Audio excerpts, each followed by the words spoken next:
Chegamos a 157 mil inscritos no nosso canal. Deus seja louvado. Deixa eu mandar um abraço para uma comunidade pastoral penal lá do Acre.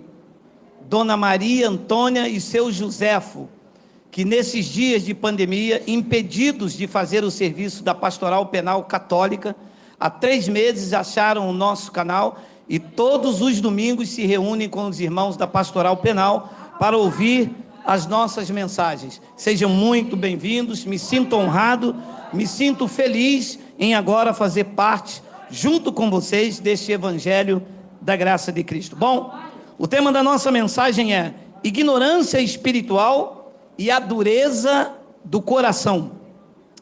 Eu vou repetir mais uma vez. O tema da nossa mensagem é a ignorância espiritual e a dureza do coração. A epístola de Paulo aos Efésios, no capítulo 4, no versículo de número 17, eu vou ler alguns versículos.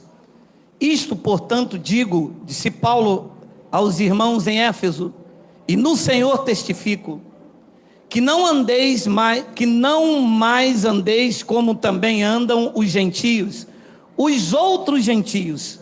Paulo estava falando com alguns irmãos em Éfeso, possivelmente que já vieram da transição antes da cruz, e Paulo diz, na vaidade de seus próprios pensamentos. Versículo de número 18, obscurecidos de entendimento.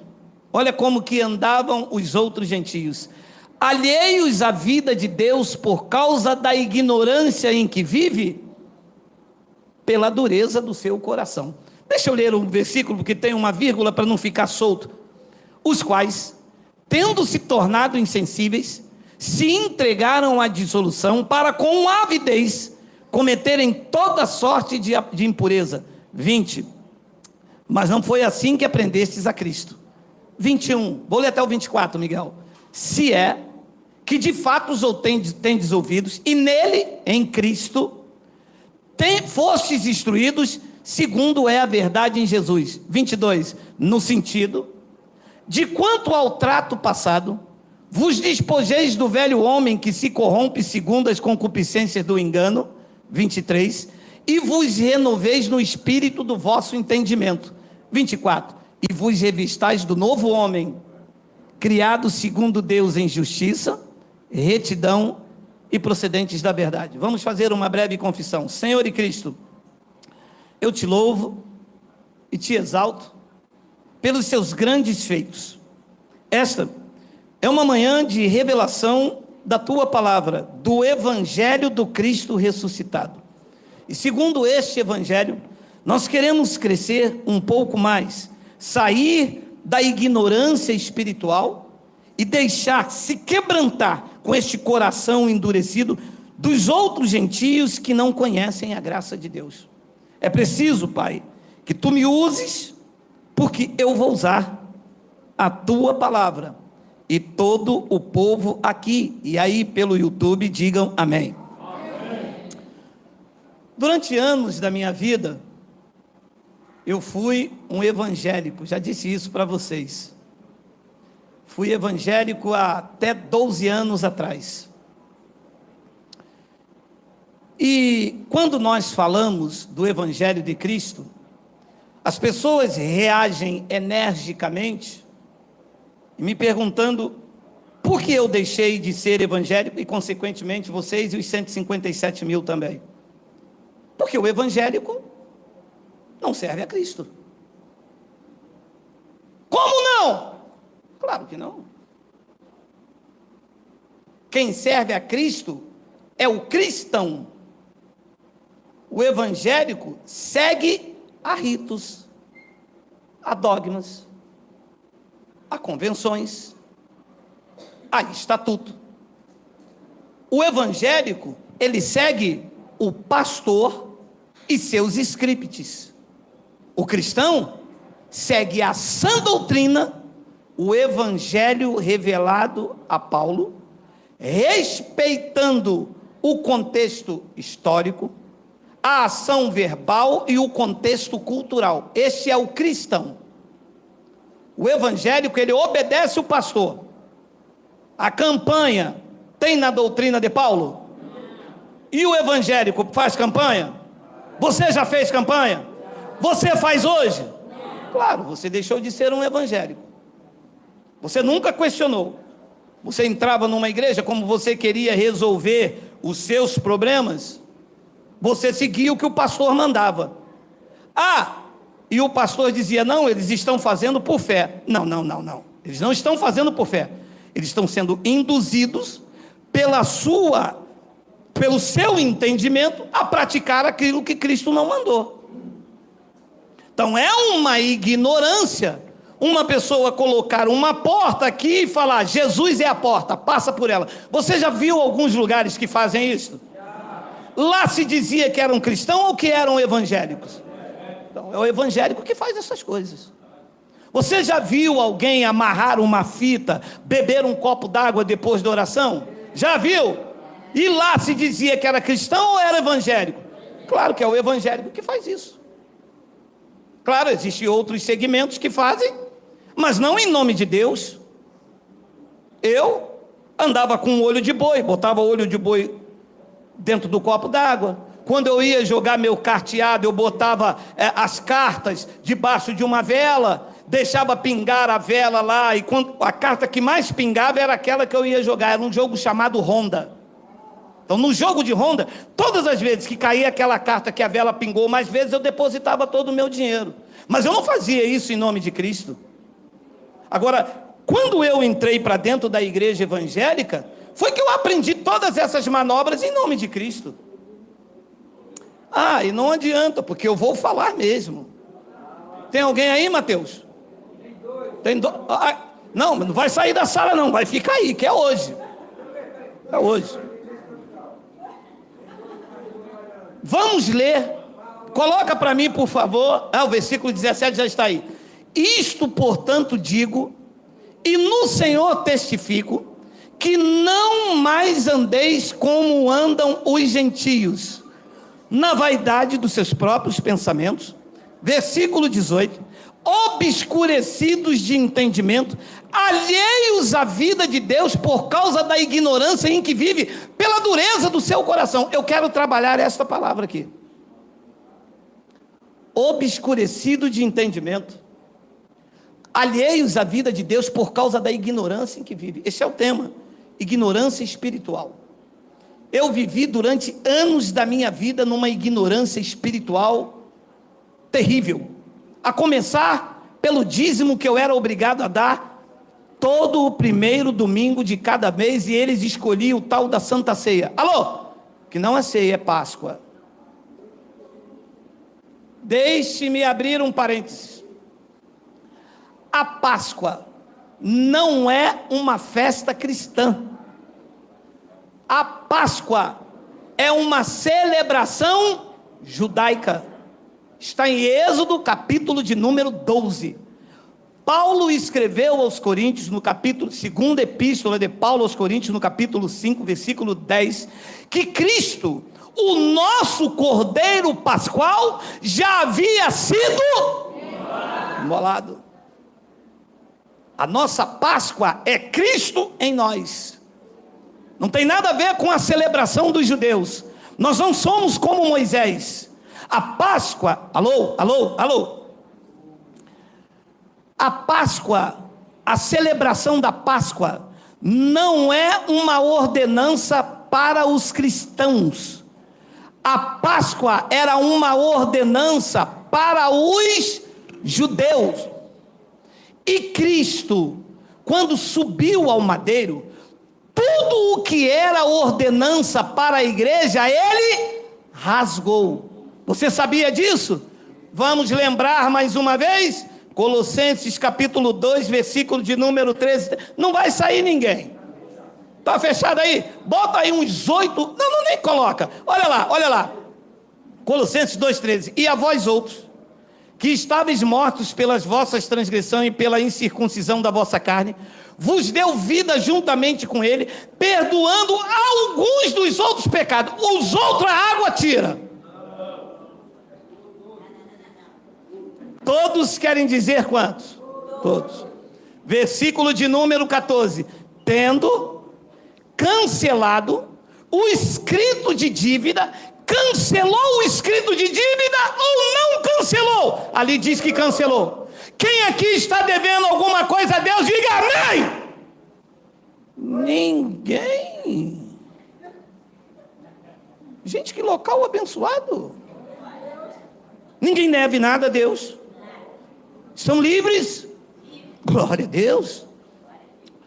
Tendo cancelado o escrito de dívida que era contra nós, e que esse escrito de dívida constava de ordenanças, o qual nos era prejudicial. Diz que Cristo removeu inteiramente e encravou na cruz. Removeu ou deixou? Quantas ordenanças Cristo deixou? Nenhuma. Ficaram todas encravadas aonde? Na cruz. E eu disse a um amigo meu, bispo da igreja: sobe lá na cruz agora, tira e coloca dentro da igreja. Mas a Santa Ceia é uma ordenança instituída por Jesus. Ceia quer dizer um jantar noturno. Era um jantar da Páscoa. A Páscoa não foi instituída por Jesus de Nazaré. Ele estava no cumprimento da lei. Ele estava observando a ordenança da Páscoa colocada por Moisés. Ele estava em obediência ao pacto em que ele vivia. Ele não estava instituindo ordenança. Ele estava removendo elas do seio da igreja. Capite? Ele ali, o birimbau. Então esta é a história contada para fazer pessoas cativas dentro da igreja. Hoje estão celebrando. Hoje é o dia de celebrar a Páscoa. Ora, mas a Páscoa era a celebração dos judeus quando eles saíram lá do Egito. Os judeus celebram isso. Eu não saí do Egito. Aí o lindo me diz assim: mas você saiu do mundo. Eu saí do mundo? Se eu sair do mundo, eu estou vivendo aonde então? Em Marte? Essa história é contada pela igreja, meu irmão. Eu estou no mundo. Eu uso o terno do mundo, o microfone do mundo. Comprei peixe para comer hoje, que eu não como peixe sexta-feira. Eu comi foi carne de porco. Que mal não é o que entra, mal é o que sai. A pessoa não come carne de porco sexta-feira, mas xinga, adultera, engana, bate, não dá dinheiro à mulher, compra Neutrox. Neutrox não, que eu também compro. Então eu não saí do mundo. Eu estou no mundo. Eu não saí do Egito. Eu sou brasileiro, eu não sei nem aonde fica a cidade do Cairo, o Egito. Isso é história contada. Você vive no mundo. Assim, e você não vive? Você não vive no mundo? Sim. Não diz que, tendo cancelado o escrito de dívida que era contra nós e que constava de ordenar... Amado, vou lhe dizer uma coisa. Deixa eu dizer claro às pessoas que estão novas lá pela internet. As pessoas dizem assim: Geraldo, você fala mal das igrejas. Não.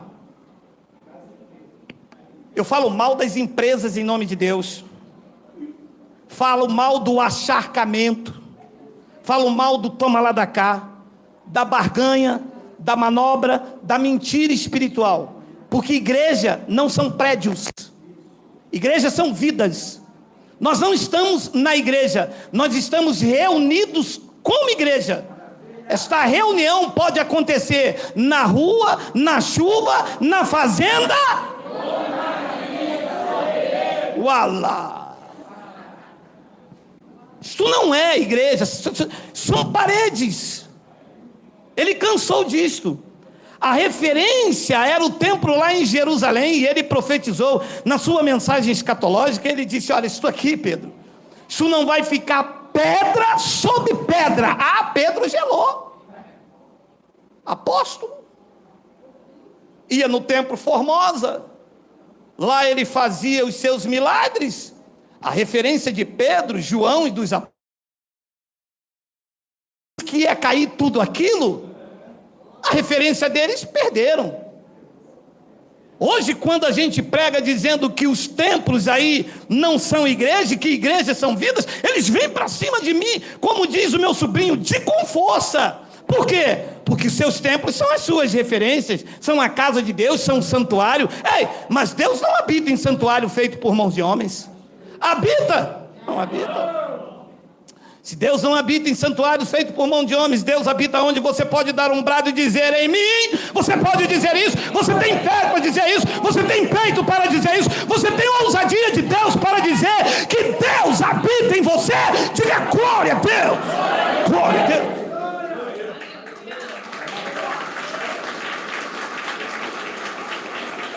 Se Deus habita em você, independente de você estar aqui ou acolá, onde você está, Deus está também. Correto ou não correto? Mas eles não gostam disso. Por quê? Se eles pregarem isso na comunidade, de que Deus, independente de você estar na cerca, Deus está na sua vida, e o acharcamento? Porque é necessário a massa estar reunida num lugar para que a colheita seja grande. Eles não se contentam com pouco, eles querem muito. Eles gostam de muito, mas nós não temos muito para dar a eles. Nós temos muito para dar a Cristo e ao seu Evangelho. Então, diz que ele removeu inteiramente. Amado, uma das perguntas que eu vou fazer aos senhores: o dízimo era uma ordenança para os judeus? Aqui ele removeu. A Páscoa, em que as igrejas chamam de Santa Ceia, já expliquei, devo ter aí uns 50 vídeos sobre isso no nosso canal. Ceia era um jantar noturno. Não tem nada a ver com santo. Não há nada de santo na ceia. Nada. Quando ele disse: vocês vão comer deste pão, reunido com os 12, e a igreja não estava na sua formação, quem estava ali eram os apóstolos da circuncisão, incluindo os cabeças dele, que era Pedro, Tiago e João. Jesus de Nazaré, antes da cruz, não depois, antes da cruz, fez uma analogia do pão com o seu corpo, que ainda ia ser oferecido. Não tinha ainda. Então ele disse, antes do corpo ir, ele disse: este é o meu corpo, que é partido por vós. Ele não disse para mim e para você: fazer isto todas as vezes em memória de mim. Ele estava dizendo para mim fazer em memória dele? Estava dizendo a quem? Aos 12. Por quê? Porque daqui a pouco ele iria morrer. E só se faz algo em memória de quem está morto. Mas ele não disse com a igreja, porque senão eu estou dizendo que ele está morto. Você consegue entender isso? Claro que é muito claro para você, mas quantas vezes você comeu pão e dizendo: fazer isso em memória de mim? Fazer em memória de quem está vivo? É isso que o tema trata, uma ignorância espiritual. Se ele está vivo, como que eu vou fazer isso em memória dele? Não.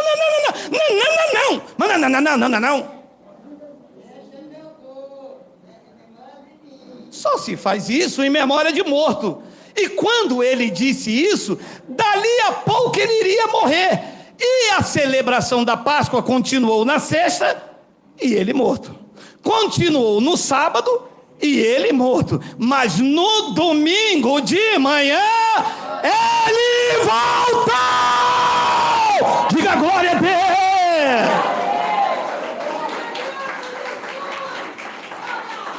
E a celebração parou. Ele disse: vocês vão fazer isso até que eu venha. E o Ninito disse: mas até ele voltar. Não, o assunto trata ali de ressurreição, não é de volta para juízo. Está falando de vida e morte. O texto trata de vida e morte. Ele disse: até que eu venha. E no terceiro dia, Maria correu, entrou para um lado, entrou para o outro. Quando olhou, viu o jardineiro. Ela disse: aonde vocês colocaram o meu Senhor? E olhou para um lado e olhou para o outro. E ela, quando olhou, viu e disse: Raboni. correu, ele disse: não me toques, porque eu ainda não fui para o teu pai, nosso pai, o meu Deus, o vosso Deus. Ele tinha algumas missões ainda de dizer aos incrédulos apóstolos o que eles deveriam ser direcionados, e ele fez isso por 40 dias, até que foi assunto aos céus, e os varões galileus ficaram olhando. A igreja insiste em voltar ao antigo pacto, a igreja insiste nessa ignorância espiritual, a igreja insiste em querer praticar aquilo que ele cancelou. Estão contra Cristo. Hebreus capítulo 10, versículo de número 28 e 29. Leiam, por favor.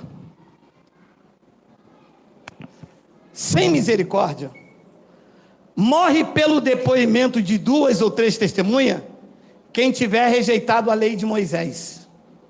Então ali está dizendo que no tempo da lei que vigorou até João, qualquer uma pessoa que rejeitasse a lei de Moisés, vinha 2 ou 3 testemunhas e morria, e matavam. Olha como era sério. A pessoa rejeitava a lei de Moisés, e vinha então 2 ou 3 testemunhas, eu não posso afirmar, creio eu que era apedrejada. Muitas das vezes a mulher ia ser apedrejada, né? A mulher foi pega em adultério. Então, quando alguém rejeitava a lei, vinha 2 ou 3 testemunhas e matavam. Sem misericórdia, morre pelo depoimento de 2 ou 3 testemunhas quem tiver rejeitado a lei de Moisés. Pasmem. Leia agora o que diz o versículo de número 29. Leia. De quanto mais severo o castigo julgais, vos será considerado digno aquele que calcou os pés do Filho de Deus. Leia, não, corre não, o outro já saiu, esse um apanha, vamos lá. E profanou o sangue da aliança, com o qual foi santificado, leia, e ultrajou o Espírito da graça. Olha, profanando o sangue da aliança, e aqui vem um leque. Ouça, todas as vezes que um pastor joga alguém na água, ele está profanando esse sangue, dizendo que um homem é purificado pelas águas, quando ele já foi purificado pelo sangue de Cristo. Ué, então o senhor prega contrário ao evangelho? Não, mas quem prega o contrário ao evangelho são vocês. Ué, mas Jesus se batizou para purificar de qual pecado? Jesus, quando se batizou, estava se purificando de que pecado? Ou ele tinha pecado? Não. João Batista disse: eu é que devo ser batizado por ti, e tu vens a mim? Jesus disse: deixa, para que se cumpra toda a justiça. É exatamente o que ele veio fazer, cumprir a lei, sem deixar um ponto sem ser praticado.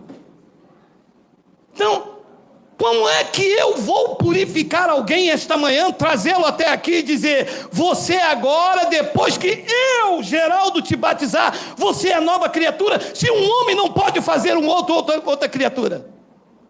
Então ele profana o sangue, ou não foi o sangue que purificou, diz os crentes? Purificou ou deixou imundo? Metade o sangue purificou, outra metade foi as águas, hein? Isso é falta de entendimento espiritual, ignorância espiritual. As pessoas não entendem que uma coisa era o velho pacto, que tinha as suas abluções, as suas purificações por meio de águas, e que neste pacto a obra foi completa por aquele madeiro. Tem mais ali no texto, tem mais. E profanou o sangue da aliança, e com o qual foi santificado. Ninguém foi santificado por obras da lei neste pacto. Ninguém foi santificado pelo jejum, ninguém foi santificado pela busca no monte, ninguém é santificado por outras coisas, a não ser pelo sangue da aliança. Mas os crentes profanaram. O crente só é purificado, aliás, só pode tocar se ele come pão e come suco, bebe suco. O crente, para ser dizimista, ele pode fazer o que? Não importa, tá? Para ser dizimista, você não precisa ser batizado nas águas. Para ser dizimista, você não precisa tomar Santa Ceia. Para ser dizimista, basta você entrar dentro da igreja. Aí você pode ser dizimista. Agora, as outras coisas, até para tomar Santa Ceia tem que ser casado. Vocês sabiam? No versículo 1, no capítulo 171 dos burros. Porque não tem? Tem. Vocês já viram? Alguém já leu isso? Então, Abraão não poderia tomar Santa Ceia, porque ele não casou em cartório nenhum. Adão casou em que cartório? Olha essa palavra aqui, ó. Com o qual foi santificado e ultrajou o Espírito da graça. Eu anotei essa palavra. Ultrajar quer dizer ofender a dignidade, macular a honra, insultar. Era o que eu fiz durante anos a fios da minha vida, ofendendo a dignidade de Cristo, ultrajando o Espírito da graça, o homem se colocando como ele é o realizador da perfeição humana. É o pastor que tem que orar por você. Hebreus 8:26 diz que nós não sabemos orar como convém, mas é o Espírito Santo que intercede por nós com gemidos inexprimíveis. Olha, os ultrajes não têm fim. E eu vivi tudo isso como bispo da igreja. Eu era bispo de uma igreja com 12 mil membros, levando todo mundo a ultrajar a obra de Cristo. Eu fazia as pessoas chamar Cristo de mentiroso. Eu batizava as pessoas nas águas. Eu dizia: você agora é uma nova criatura. Eu ultrajava o que Paulo pregou em nome de Cristo, dizendo que quem está em Cristo é uma nova criatura, e que as coisas velhas da lei já se passaram, e que agora, da cruz para cá, tudo se fez novo. Tito, capítulo 3, por favor, Miguel, no versículo de número 5, a epístola de Paulo a Tito, no capítulo 3, olha os ultrajes, olha só. 3, versículo de número 5. Não por obras de justiça praticada por nós. Sabe o que a igreja faz? Obras meritórias, obras de justiça. Eu jejuei, eu dou o dízimo de tudo, eu pratico a Santa Ceia, e são obras meritórias, que já foram canceladas. Isto eram obras cerimoniais dos judeus.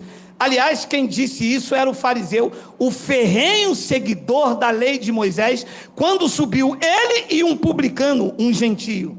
Ele disse: eu não sou como os demais homens pecadores, eu jejuo 2 vezes por semana e dou dízimo de tudo que eu tenho. Por que ele disse isso? Porque ele seguia a lei, e esses são os rudimentos da lei de Moisés.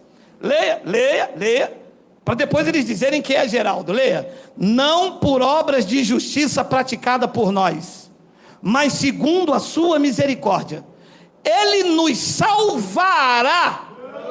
Ele nos salvou mediante o lavar regenerador das águas batismais.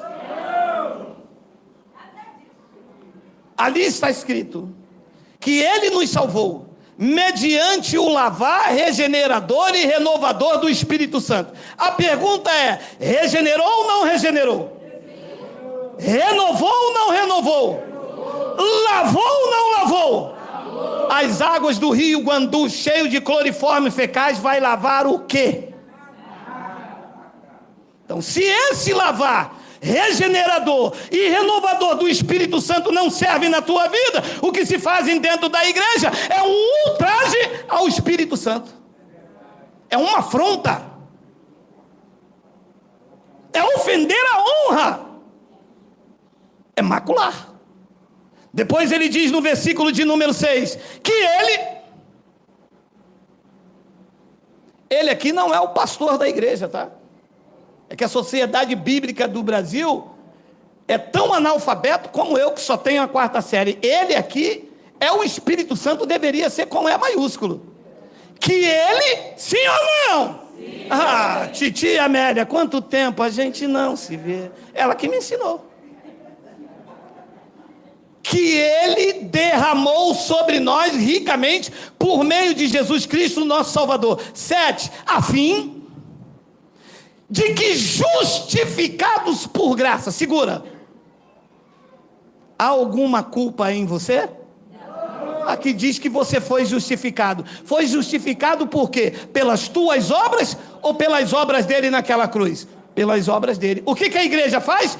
Ignora isso. Diz que você é pecador, diz que você é miserável, que você tem que pagar o preço, que você tem que ir ao monte, que você tem que jejuar, que você tem que ralar o joelho. Ali diz que não, a fim de que, justificado por graça, nos tornemos miseráveis, desgraçados, o pó da terra, o chulé do coronavírus. Diz que nós nos tornemos seus herdeiros segundo a esperança da vida eterna. E o que for contrário a isto? O que for contrário a isto é ofender a dignidade de quem fez essa obra. O que for contrário a isto é chamar ele de mentiroso. A obra foi completa no teu espírito. Então se ele fez tudo isso, quando sair daqui agora, eu já vou aproveitar esse domingo e já vou entrar no baile do Alalaô. Vá! Mas eu quero que você vá. Mas quando quebrarem a tua cara e que você bater na minha porta tarde, metiolate, eu vou virar a mão já na outra.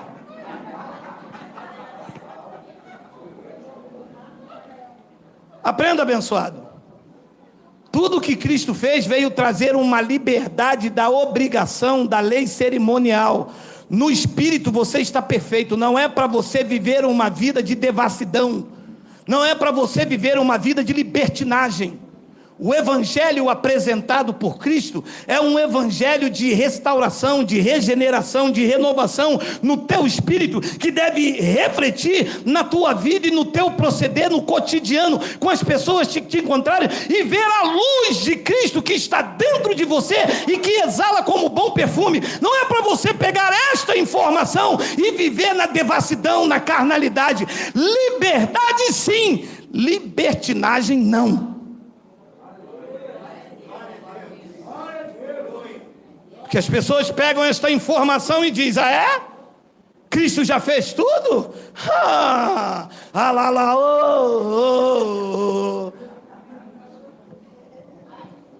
Abençoados, este é o sentido da vida em Cristo.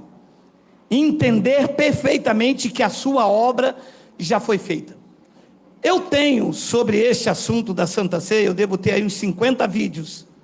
Mas eu quero refrescar a memória de mais uma passagem. Nós já pegamos toda esta passagem que eu vou te mostrar agora.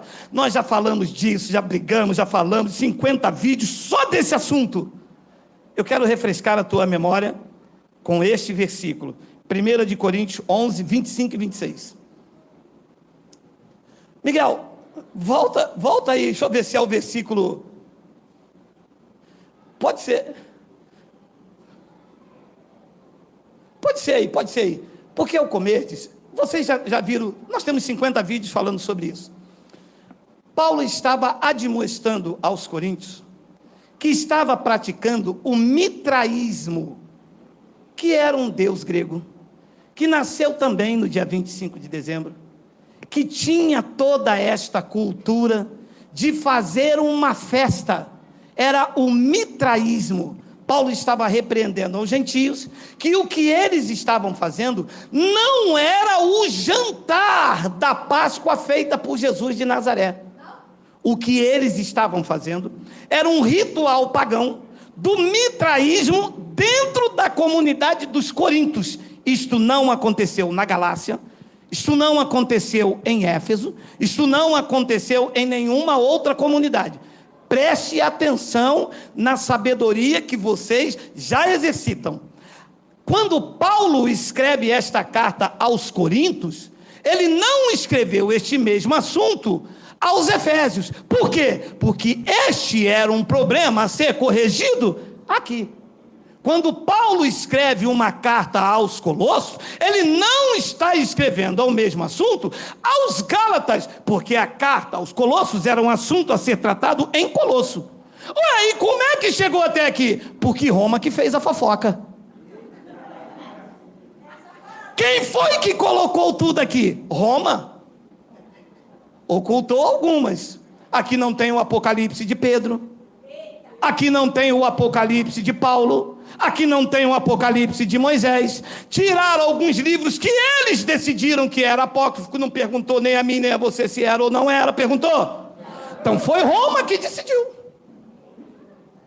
Roma é que fez a fofoca. Quando Paulo escreve a Tito, Paulo escreve a Tito. Roma é que tornou público. Entende isso? Agora você tem que ter olhos iluminados, que o que Paulo está escrevendo aqui está tratando de um assunto lá em Coríntios, não na Igreja Universal. E a igreja pega isso como que é para ela. E virou isso aí. Fazendo um ritual pagão dentro da igreja. Mas vamos ler. Porque ao comerdes, cada um toma antecipadamente a sua própria ceia. Preste atenção. O que é uma ignorância espiritual? A pessoa pensa que esta palavra aqui, ela é santa. Dia 24 de dezembro, alguns dos senhores praticam a ceia de Natal na casa de vocês. Isso é santo? Não. Porque ceia. Deixe um burro de quarta série. Deixa eu ver se tem algum teólogo ali. Um só, tem um só, está ali, né? Ceia, gente. Era o jantar da Páscoa entre os judeus, que era celebrado às 6 horas da tarde. Só isso. E nada mais. Só. Ih, mas que criaram, porque não pode perder a ceia. Manda o presbítero e levá-la no presídio. Eu ia. Eu era bispo da igreja, eu ia levar no hospital, no dia do dízimo. Quando caía fora do dízimo, eu mandava um obreiro, que eu não ia lá levar a Santa Ceia, eu sendo bispo, né, meu irmão? Eu ia no dia do faz-me rir, da mufunfa, do coisa boa, do legal. Eu não ia confiar num obreiro, dona José a falar, aposentada de um militar, ganhando 10 mil reais e largava 1.000 no envelope, eu não ia confiar no obreiro. Eu estava na lei, meu amado. Eu queria sentir o negócio, o caldo grosso, os lobinhos. Hoje é lobo, né? E cada um antecipadamente só para você. E há quem tenha fome, ao passo que há também quem se embriague. 22. Não tendes porventura casas onde comer e beber? Pode parar. Por que ele não falou vocês não têm igreja? Porque aquilo não tinha nada a ver com a igreja. Você se lembra que quando Jesus mandou os discípulos encontrar um homem para preparar a última Páscoa, ela foi realizada aonde? A última Páscoa, aonde? Numa casa. Por quê? Porque a Páscoa era realizada dentro das casas, nunca nas igrejas. Então Paulo foi lá em Corinto, numa festa mitraística, e disse, não tendes porventura casa onde comer e beber? Ou menosprezais as igrejas de Deus e envergonhais os que nada têm? Então eles estavam com essa atitude, envergonhando, não honrando. Que vos direi? Louvar-vos-ei? Disse Paulo, nisto, certamente, eu não vos louvo. Versículo de número 23. Porque eu recebi do Senhor o que também vos entreguei. 2 pontos. E aqui entra a paranoia. A pergunta que eu faço é, Paulo está repetindo o que Jesus de Nazaré falou na noite em que foi traído. Paulo recebeu alguma coisa de Jesus de Nazaré? Então Paulo não estava mandando, Paulo estava lembrando. Nas entrelinhas, Paulo está dizendo, o que eu recebi do Senhor, o que também vos entreguei. Mas Paulo não recebeu nada disto aqui de Jesus de Nazaré. Naquela noite, Paulo não estava presente. O que Paulo recebeu como instrução para a igreja foi do Cristo ressuscitado. Sim ou não? Sim. Ou então Paulo se contradiz, porque foi ele mesmo disse que a ninguém devemos conhecer segundo a carne. E se nós conhecemos a Cristo segundo a carne, já agora não conhecemos deste modo, como ele iria voltar e regredir às práticas de Jesus de Nazaré? Então ele estava advertindo aquilo que não deveria ser feito no seio da comunidade dos coríntios. E ele diz que o Senhor Jesus, na noite em que foi traído, tomou o pão. 24. Tem um 24? Tem. E tendo dado graças, o partiu e disse: este é o meu corpo que é partido por vós, fazei isto em memória de mim. Outra pergunta: pode-se fazer algo em memória de quem está vivo? Isto é um traje quando alguém levanta um pão aqui e diz: Senhor, nós estamos fazendo isso em tua memória. Se pudesse ouvir a voz, iria dizer: ué, está fazendo em memória de mim? Mas vocês não creem que eu estou vivo entre vós? Sim ou não? Isto é ultrajar aquele que ressuscitou dentre os mortos. Então você gostaria que eu fizesse algo em tua memória? Eu vou lá na tua casa, vou comer tua comida todinho. Quando alguém perguntar: nós estamos fazendo em tua memória. Você: não, mas eu não estou morto. Faz sentido. Ora, se você está vivo, cuidado, tem uns camaradas solteiros aqui, sei não, o cara vai logo casar com a sua esposa, que você está morto. Você gostaria? Então Paulo está repetindo o que Jesus de Nazaré falou naquela noite. Eles iriam fazer em memória dele, porque dali a pouco ele iria morrer. Morreu no sábado, na sexta, no sábado, e no domingo ele voltou, e tendo dado graças, o partiu e disse: isto é o meu corpo que é partido por vós, fazei isto em memória de mim. 25, por semelhante modo, depois de haver ceado, jantado, tomou também o cálice, dizendo: este é o cálice da nova aliança no meu sangue. Vou parar aqui. No time desta palavra de Jesus de Nazaré, aquele cálice era o sangue? Hein? Ele não tinha morrido ainda. O cálice só poderia ser do sangue se isto tivesse depois da cruz.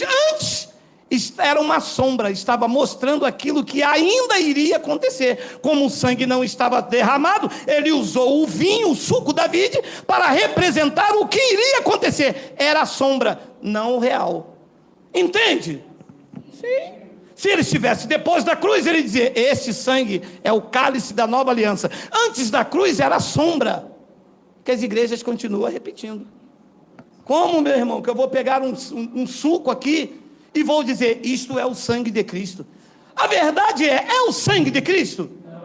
É o sangue dele está sendo derramado até hoje. Ele não, me desculpe a loucura, me suporte mais um pouco. Jesus está sangrando até hoje? Disse Paulo em 2 de Coríntios capítulo 3, versículo 17: o Senhor é carne, o Senhor é espírito, o espírito sangra. Então ele sangrou, não sangra mais. Não, me desculpe, me suporte na loucura que hoje eu estou querendo, estou com um bombom aqui, ó. Olha, meu amado, uma das maiores blasfêmias que se falam na igreja é dizer: Senhor, passa do seu sangue em mim. O que? Satanás, diabo, eu vou derrubar você, vem cá. Vem, não, mas vem, que se você orar, o demônio não cair. Meu amado, deixa ele aqui. Meu amado, que sangue que vai passar em você? Qual sangue?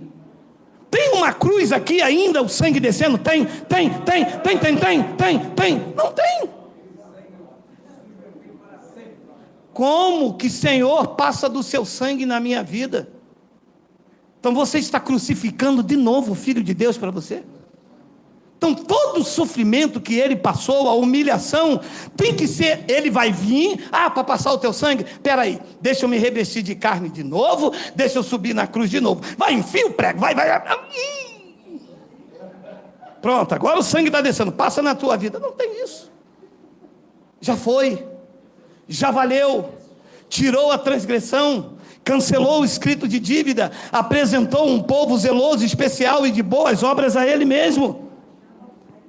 Leia: por semelhante modo, depois de haver ceado, tomou também o cálice, dizendo: este é o cálice da nova aliança no meu sangue, fazei isso todas as vezes que beberdes em memória de mim. Versículo de número 26: porque todas as vezes que comerdes este pão e beberdes o cálice, vocês estão anunciando que eu estou vivo. Ih, complicou. E agora deu ruim essa passagem. Espera aqui, como diz os meus irmãos lá da Bahia, pera ainda. significa que todas as vezes em que eu comia do pão lá na igreja onde eu era bispo e bebia do cálice, eu estava anunciando, era a morte dele, e ele vivia em mim. É isso que está escrito aqui? Paulo está mandando continuar ou explicando a ignorância espiritual de uma igreja totalmente carnal, que era a igreja dos Coríntios. Todas as vezes que comerdes este pão e beberdes esse cálice, vocês estão dizendo com esta atitude: o Cristo da minha vida vai morrer. O Cristo da minha vida vai morrer hoje. Todas as vezes que eu fizer isso, a nossa reunião será para matar o dono da vida. Não bastou o que ele sofreu na mão de Pilatos, não bastou o que ele sofreu na mão dos sacerdotes, não bastou o que ele sofreu na mão daqueles que escolheram a Barrabás. A igreja do novo pacto, a chamada igreja de Cristo, tem a satisfação de se reunir um grupo enorme para anunciar a morte daquele que está vivo. Mas nós, o povo da graça de Deus, dizemos: você vive eternamente, o nosso Cristo está vivo. Diga glória a Deus, diga glória a Deus, diga glória a Deus.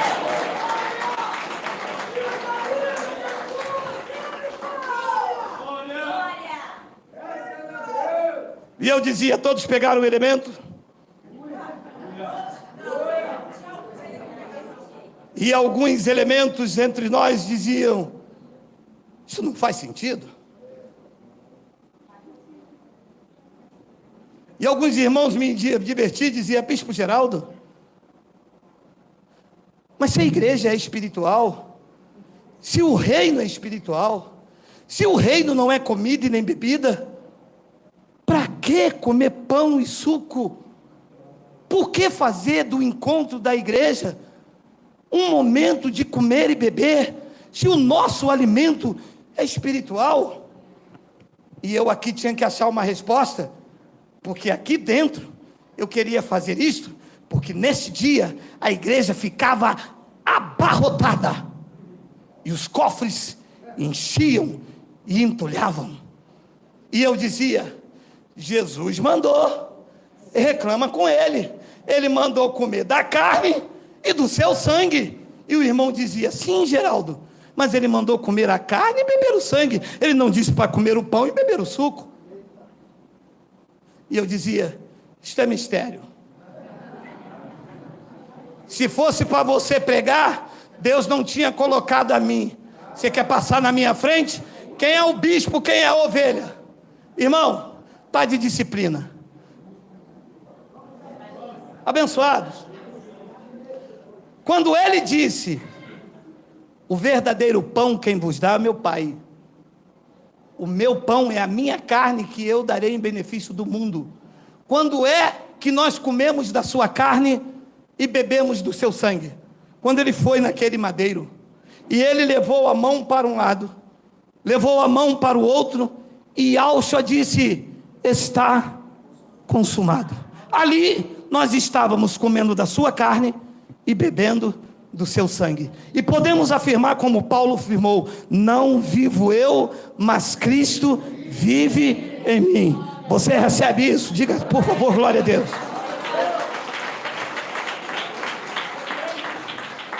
Se Cristo está em você, e eu acredito que esteja, o que serve um pedaço de pão? Não acrescenta o quê? Não é para trazer comunhão, mas aquele que se une ao Senhor já é um espírito com ele. Não é para me trazer santidade. Ora, mas você já está perfeito nele. E ele já havia dito aos judeus: o espírito está pronto. Ora, se o espírito está pronto, não vai ser um pedaço de pão nem um copo de suco que vai deixar o meu espírito mais do que perfeito. A obra abençoada foi no teu espírito, da tua carne cuida você, andando em temor, em vigilância no Espírito Santo, para não andar em desobediência, porque aquilo que o homem semear, isso mesmo ele colherá. Mas no espírito, Ninguém é digno de dizer que você tem que fazer algo para ser perfeito. A obra foi completa, porque todas as vezes que comerdes este pão e beberdes o cálice, disse Paulo, anunciais a morte do Senhor. Por que nas santas ceias ele não lê este versículo? Por quê? Porque você vai entender que não deve fazer isto, porque senão você vai estar anunciando a morte do Senhor. Isto é um insulto, abençoado. Isto é ultrajar a dignidade de Cristo. Você querer matar aquele que a morte não vence mais. Você tem noção da ignorância espiritual que nós vivemos durante anos nesse mundo, nessas religiões? Você tem noção de que hoje, dia 4 de abril de 2021, centenas e centenas e centenas de igrejas, chamadas igrejas, estão dizendo, Jesus vai morrer, estão crucificando para si mesmo o Cristo vivo, que não pode morrer mais, a morte não tem domínio sobre ele. Então, os pastores estão obrigando os seus ouvintes a viver a velha aliança. Estão agindo como se Cristo não tivesse ressuscitado, porque se ele ainda vai morrer, voltaram então aquela noite com os apóstolos.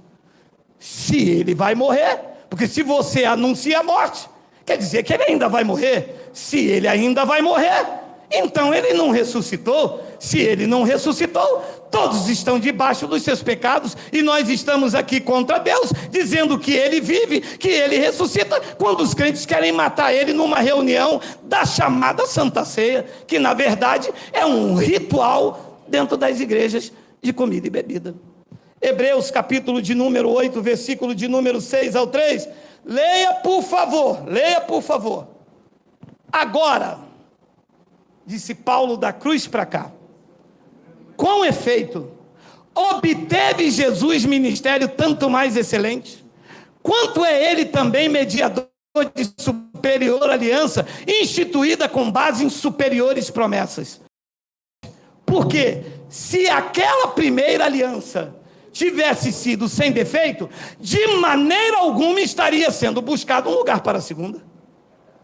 Ora, como que os pastores querem me fazer andar na segunda?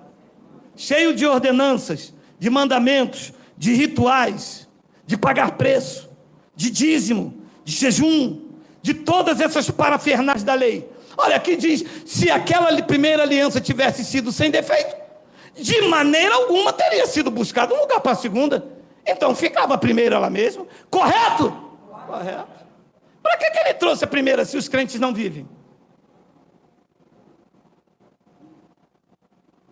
Versículo de número 8. E de fato, repreendendo-os diz, eis aí vem dias, diz o Senhor, e firmarei uma nova aliança com a casa de Israel e com a casa de Judá. 9. Não segundo a aliança que fiz com seus pais, no dia em que os tomei pela mão para os conduzir até fora da terra do Egito, pois eles não continuaram na minha aliança, e eu não atentei para eles, diz o Geraldo. É o Geraldo que está dizendo. Não, que só que Geraldo, cara. Está dizendo isso aí, é a palavra. Diz que Deus não atentava para eles. Versículo de número 10. Porque esta é a aliança que firmarei com a casa de Israel. Segura. Quando diz a casa de Israel, já explicamos, né? Havia uma parede de separação, e só os judeus eram vistos como povo de Deus. Os demais eram os gentios. Quando uma mulher cananeia foi buscar a cura diante de Jesus, ele disse, não me é lícito tirar o pão da boca dos filhos e dar aos cães, aos cachorrinhos. Porque todas as demais pessoas fora de Israel não era considerado o povo de Deus.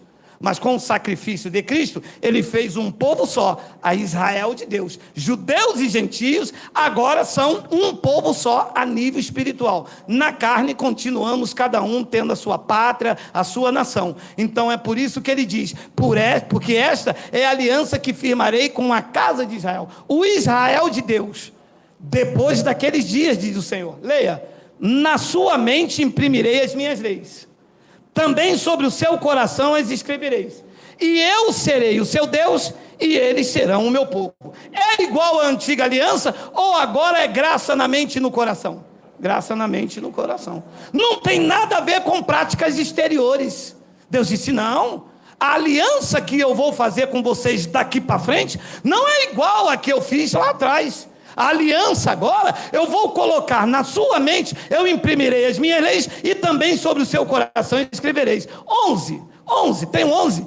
E não ensinará jamais cada um ao seu próximo, nem cada um ao seu irmão, dizendo: conhece o Senhor, porque todos me conhecerão, desde o menor deles até o maior. 12, pois para com as suas iniquidades eu me lembrarei todos os cultos de ceia.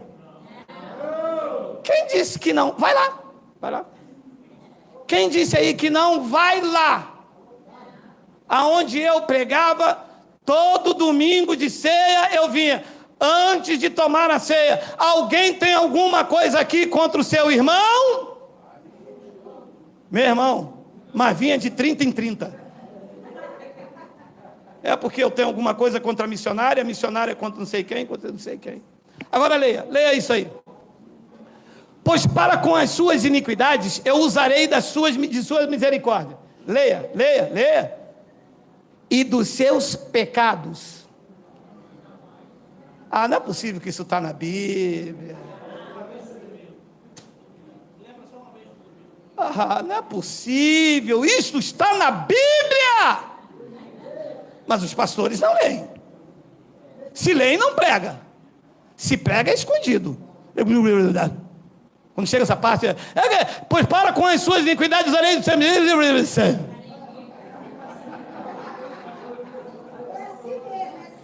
Ouça, mundo cristão, este é o pacto da graça de Deus. As suas iniquidades usados de misericórdia e os seus pecados esquecidos. O povo da graça de Deus está livre. Recebe aí. Versículo de número... Acabou não. Versículo de número 13. Quando ele diz nova, torna antiquada a primeira. Ora, aquilo que se torna antiquado e envelhecido está prestes a desaparecer. E com a queda do templo, desapareceu. Acabou. Estamos reinando em vida e vivemos em perfeita vitória.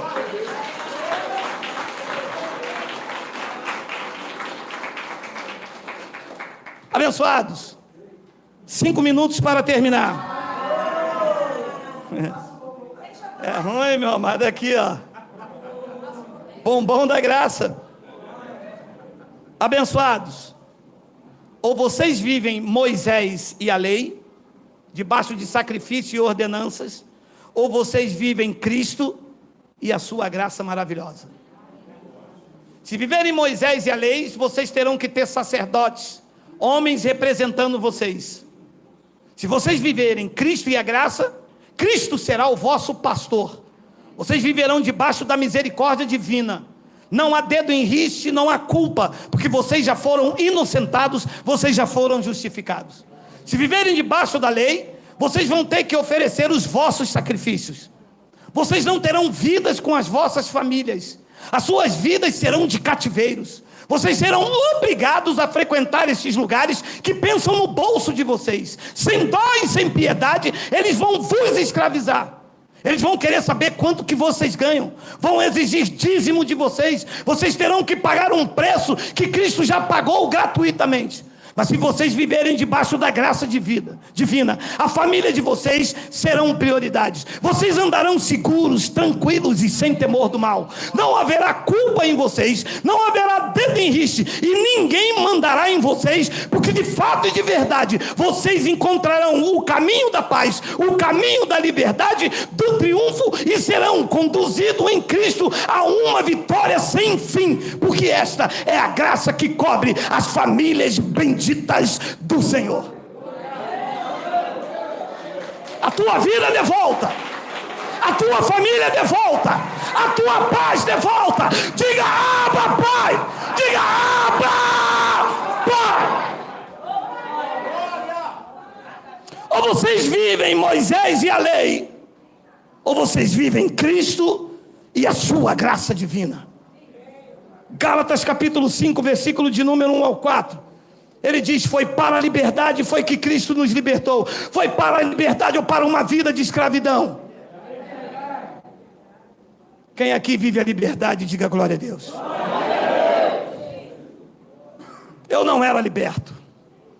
Eu era um escravo da religião. Segunda, terça, quarta, quinta, sexta. Campanha, jejum, vigílias. Expulsa diabo, briga e vinga para cá, e batalha espiritual, e Satanás de cauda, Satanás sem cauda, Satanás cotó.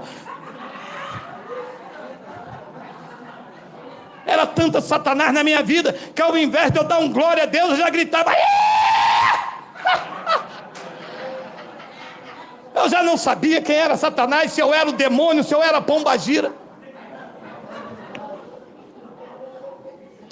Ouça. Para a liberdade foi que Cristo nos libertou. Permaneceis, pois, firme, e não vos submetais de novo a um jugo de escravidão. Chega!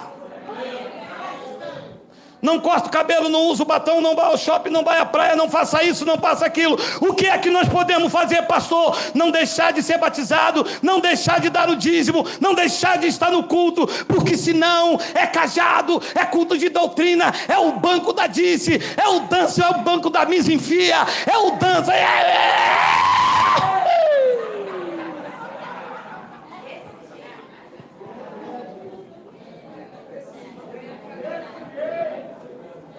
Que escravidão do inferno, que vida atribulada. Meu filho Miguel era obrigado, meu amado, com 5 anos de idade o menino parecia um velho igual a mim de 55, era brusão até aqui, era calça comprida, 42 graus, que faz nessa cidade, é um rio, 40 graus, os meninos querendo jogar bola de gude, ele, papai, deixa eu jogar só um pouquinho. Não pode, você é varão de Deus, você é canela seca, você é pentecostal, você vira no manto, Miguel. E quando os meninos chamavam o Miguel para jogar bola de gude, o Miguel, saramandaia, sambava para trás.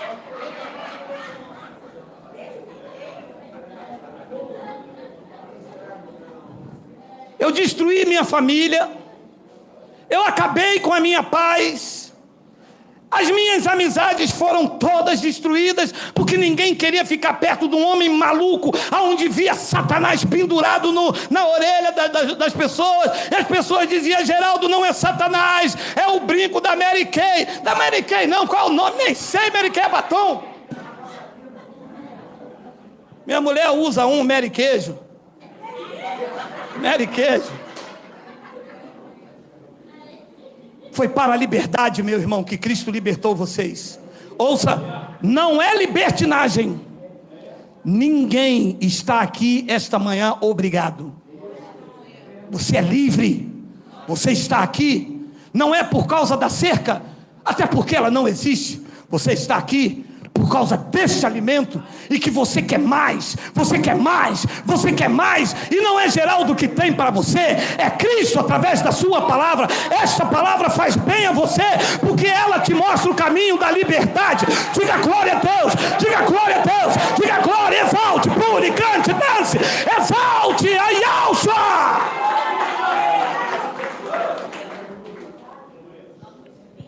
Versículo de número 2, já estou terminando. Eu, Paulo, vos digo que se vocês deixarem de circuncidar, trazer de volta as cerimônias mosaicas, trazer de volta um único item da lei, Cristo de nada vos aproveitará.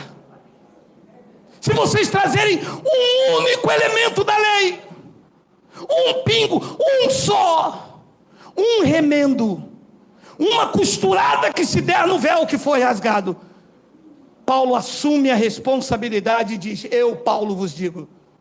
Como Paulo morreu, o seu espírito retornou, está aqui Geraldo. Eu, Geraldo, vos digo que se vocês deixarem a lei de Moisés entrar na vida espiritual de vocês, vocês estão dizendo que Cristo não aproveitou de nada, que tudo aquilo que Ele fez por vocês foi em vão, que a sua morte não valeu de nada, e que vocês estão a cada reunião anunciando a morte daquele que vive eternamente. Chega de ultraje, chega de patifaria, chega de se render a dogmas humanos. Vocês devem se render à graça de Cristo. Paulo bradou à igreja: a sua graça nos basta.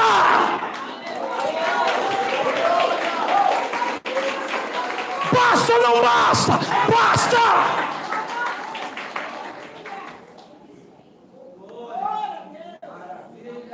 Versículo de número 3. De novo, eu testifico a todo homem que se deixa circuncidar, que está obrigado a guardar toda a lei. Quem dá o dízimo tem que circuncidar. Quem faz Páscoa judaica tem que cumprir a lei do ruim, que é o nome difícil. Oi? Do Gugu Liberato. Faz a Páscoa, mas não circuncida. Aqui diz que tem que guardar toda. Jesus se circuncidou. Circuncidou ou não circuncidou? Era judeu, fez a Páscoa, mas circuncidou.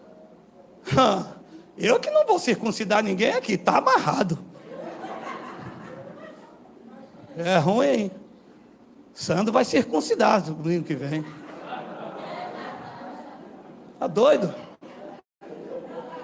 De novo, testifico a todo homem que se deixa circuncidar, que está obrigado a guardar toda a lei. 4, tem um 4. De Cristo vos desligastes, vós que procurais justificar da lei. Leia: da graça decaístes. Preste atenção que eu já passei da hora. Você sabe o que é se justificar na lei? Eu vou explicar. Amanhã é segunda-feira. O que eu vou fazer que eu estou cansado? Vou no UPA, vou dizer que estou com disenteria, o médico vai me dar um atestado, terça-feira eu chego na maior cara de pau e digo: não vim trabalhar porque eu estava doente. Eu estou me justificando com um atestado médico. Capite? Ele aqui, birimbau. O que é se justificar na lei? É a pessoa ir lá no antigo pacto e dizer: aqui tem que dar dízimo sim, ó. Está escrito aqui, você está saindo da graça para se justificar na lei. Olha a revelação, diz que você se desligou de Cristo, se uniu a Moisés para justificar as tuas práticas, porque elas traz honra, traz benefícios. As pessoas te vê como um homem de Deus, está jejuando, está dizimando, e você, sem saber, está desligado de Cristo, porque você procura se justificar na lei. Você decaiu da graça. Isto é muito triste, isto é muito nocivo. Gálatas capítulo 2, versículo de número 21, olha o que diz rapidamente. Eu vou falar tudo, eu vou entregar tudo.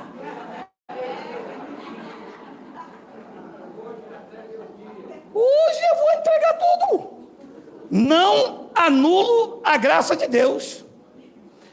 Se a justiça, se o que me justifica, se o que me inocenta é eu voltar lá para a lei, segue-se que morreu Cristo em vão. Para que Cristo morreu? Deixava você tentando fazer. Para que Cristo morreu? Para você anunciar a morte dele aqui? Levantar um pão feito... Olha, as pessoas querem falar dos católicos, né? Não, porque o católico, você está errado, é uma idolatria. Você pega um pedaço de gesso, um pedaço de árvore, e corta aqui, bota aqui, se ajoelha, diz que é Santo Antônio. E você, Zera? E o que é que você faz, miséria? Um homem pega lá, às vezes um adúltero, não estou julgando ninguém, às vezes um homem impuro, na carne, pega um pedaço de pão, suou, cuspiu, não cospe, porque agora usa máscara, o cuspe fica retido. Cospe na máscara. Faz o pão, traz para dentro da igreja. Ninguém merece. Pega esse pão, traz para dentro da igreja. Aí o pastor diz que esse pão agora, sem cuspe, por causa do coronavírus do Covid, é o corpo de Cristo. Que lindo! Saiu da padaria como pão suado e cuspido, feito por um homem que passou a noite inteira na orgia. Passou porque passou pela mão dele e virou o corpo de Cristo. Ah, é? Ah, é? Colossenses 1:24 para terminar, Miguel, por favor. Agora, me regozijo nos meus sofrimentos por vós, e preencho o que resta das aflições de Cristo na minha carne, a favor do seu corpo, que é o pedaço de pão sem cuspe do coronas do Covid. Não. O corpo de Cristo é o pão ou é a igreja? Quem é a igreja de Cristo aqui? Diga amém! Vocês são o corpo de Cristo, lavado, regenerado, transformado, nova criatura, aperfeiçoado nele, protegido, debaixo da provisão, sendo conduzido em triunfo e andando em perfeita vitória. E a igreja de Cristo diga glória a Deus! Como que o pão é o pão, é o pão, é o corpo? Pão é o pão, meu amado. Passa manteiga. O corpo de Cristo é a igreja. Capite? Capite? E agora sim eu termino com Hebreus capítulo 4, versículo de número 14. Hebreus capítulo, tendo pois a Jesus, preste atenção, Paulo estava ainda nessa expectativa, já estudando sobre isso, sobre o ano 70, tendo pois a Jesus, o Filho de Deus, como um grande sumo sacerdote que penetrou os céus, conservemos firme a nossa confissão. 15, porque não temos sumo sacerdote que não possa compadecer-se das nossas fraquezas. Antes, foi ele tentado em todas as coisas à nossa semelhança, mas sem pecado. 16, acheguemo-nos, portanto, aí está a palavra, confiadamente, junto ao trono da lei, da cadeira de Moisés com seu cajado. Acheguemo-nos confiantemente, junto ao trono da graça, a fim de recebermos misericórdia e acharmos graça para socorro em ocasião oportuna. Se você anula a graça de Cristo, esse trono não cobre a tua vida. Nós temos um altar do qual não tem direito de comer, pregou Paulo aos Hebreus, daqueles que ministram no tabernáculo. O nosso altar é um tabrado de madeira. Todo o altar humano é paganismo. O nosso altar é Cristo, e Ele tem um governo e está sobre um trono, e esse trono sobre a tua vida, sobre a tua vida, sobre a tua vida, sobre a tua vida, recebe. Quem toma posse, quem está debaixo desse trono, diga glória a Deus, diga eu recebo, diga glória a Deus. Aí está o trono, aí está o trono, aí está a graça de Deus sobre a tua vida, sobre a tua família. Eu creio, eu recebo que o trono da graça de Deus governa a tua vida, e o povo da graça de Deus diga amém. Está terminado.